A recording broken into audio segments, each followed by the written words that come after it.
Sir, हर इंसान की ज़िंदगी में ऐसा मोड़ आता है जब इंसान की हिम्मत टूट जाती है, बंदा कहता है सब खत्म हो गया, गिव अप। तो आपकी ज़िंदगी में इस इदारे को लेकर ऐसा कोई मोड़ आया जब आपकी हिम्मत टूट सी गई हो, फिर आपने हिम्मत कैसे जुटाई? हाँ, कई 2-4 बार ऐसा हुआ जी जी। जहाँ मेरी हिम्मत कमज़ोर हुई, टूटने पर आ गई थी। लेकिन अल्हम्दुलिल्लाह मैंने बोला अब तुम्हें हिम्मत हारना नहीं है, जो काम अपने लेके चले उसको पाए तकमील तक पहुँचाना है और इसी इदारे को तरक्की देते हुए इस आकोला शहर में मुस्लिम सोसाइटी का एक सीनियर कॉलेज, एक बीएससी नर्सिंग कॉलेज, एक माशाल्लाह, बहुत बेहतरीन खूब। उर्दू मीडियम इंग्लिश मीडियम की स्कूल जिसमें बेहतरीन तालीम इस्लामी नेश पर दी जाए, मेरी ये कोशिश है। जी जी, माशाल्लाह। सर, जब आपने इस इदारे की बुनियाद रखी तो आपके जहन में ये सवाल आया होगा कि इसका कोई नाम होना चाहिए, तो आपने इस इदारे का नाम अमरीन ही क्यों रखा? हाँ, जब मैंने इदारा कायम करने की कोशिश किया तो मुझे सोसाइटी स्थापना करी। अब सोसाइटी का नाम मेरी बेटी अमरीन है, उससे अच्छा नाम मुझे कोई नज़र नहीं आया। जी, माशाल्लाह। सोसाइटी का नाम भी मैंने अमरीन रखा, इसीलिए इदारे का नाम भी मैंने अमरीन ही रखा। जी जी, माशाल्लाह। सर, आपको इस इदारे की कौन सी बात सबसे ज़्यादा पसंद है? इस इदारे की सबसे बेहतरीन बात यह है कि मैंने ऐसे एरिया में स्कूल शुरू करा जहाँ तालीम बहुत ज़्यादा ज़रूरी थी जी। और वहाँ के बच्चों पे तालीम देना, क्योंकि स्लम एरिया, गरीब एरिया में सबसे ज़्यादा टैलेंट रहता है, जी सबसे ज़्यादा जहानत इसी एरिया में मिलता है हमें। और मैं चाहता इनको निखारे, इनको हीरे बनाए और ये समाज में चमकते हुए तारे के ऐसा अपने समाज का, अपने मुल्क का काम करे। जी, इंशाल्लाह। सर, आपने इस इदारे को जब शुरू किया, मैं आपको मज़ीद सवालात पूछकर परेशान नहीं करूँगी। सर, एक लास्ट क्वेश्चन मेरा आपसे कि आप समाज को तालीमी एतबार से क्या मैसेज देना चाहते हैं? समाज को तालीम के एतबार से एक ही मैसेज मैं देना चाहता हूँ कि मुसलमानों का एक अलमिया रहवा है कि हम तालीम में बिछड़ गए। जी।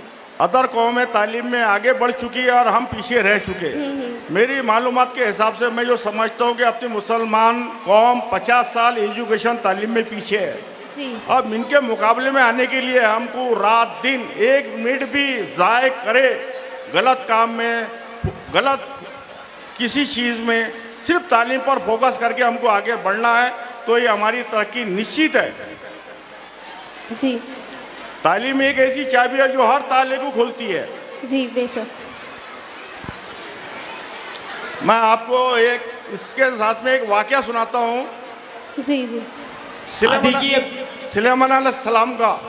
सुलेमान अलैहिस्सलाम को अल्लाह ताला ने नबुव्वत से सरफराज फरमाया। जी। सुलेमान अलैहिस्सलाम ने अल्लाह ताला से दुआ की है, अल्लाह ताला मुझे ऐसी सल्तनत अता कर जी।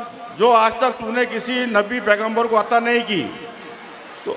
तो अल्लाह ताला ने सुलेमान अलैहिस्सलाम की दुआ को कबूल फरमाया और जिब्रील अलैहिस्सलाम को 3 चीज़ें लेके सुलेमान अलैहिस्सलाम के पास भेजा। एक इल्म, एक दौलत और एक शोहरत। जी जी। तो जब 3 चीज़ें जिब्रील अलैहिस्सलाम लेकर आए तो सुलेमान अलैहिस्सलाम से कहा कि 3 चीज़ें अल्लाह ताला ने आपके तरफ भेजी है, आप इसमें से किसी एक चीज़ आप इसमें से चुन सकते। जी।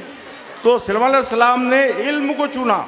अच्छा, माशाल्लाह। तो जिब्रील अलैहिस्सलाम ने दोनों को बोले इज्जत को, शोहरत को, चलो सुलेमान अलैहिस्सलाम ने तुमको ठुकरा दिया, अब तुम मेरे साथ वापस चलो। जी जी। तो शोहरत और दौलत ये बोले कि अल्लाह ताला ने जब मुझे बनाया था इल्म को तो ये कहा था जहाँ इल्म रहेगा दौलत भी वहीं रहेंगी और शोहरत भी वहीं रहेंगी, इसलिए हम तुम्हारे साथ जा नहीं सकते। जी। इसलिए तालीम जो हासिल करता है उसके पास इज्जत भी होती है, दौलत भी होती है, शोहरत भी होती है।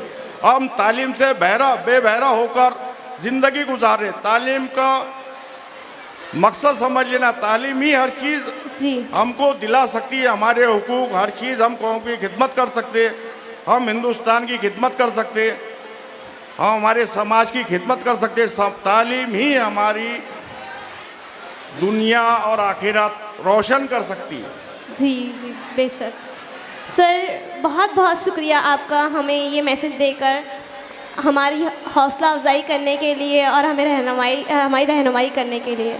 मैं आपकी शुक्रगुजार हूँ कि आपने अपने बिजी शेड्यूल से वक्त निकाल कर हमसे मुलाकात की और हमें इज़्ज़त बख्शी। शुक्रिया शुक्रिया शुक्रिया, बहुत बहुत बहुत ज़बरदस्त। और मैं सभी सामान्य बहुत इकराम का भी शुक्रिया, सर। शुक्रिया अदा करती हूँ कि उन्होंने बगौर समात फरमाया।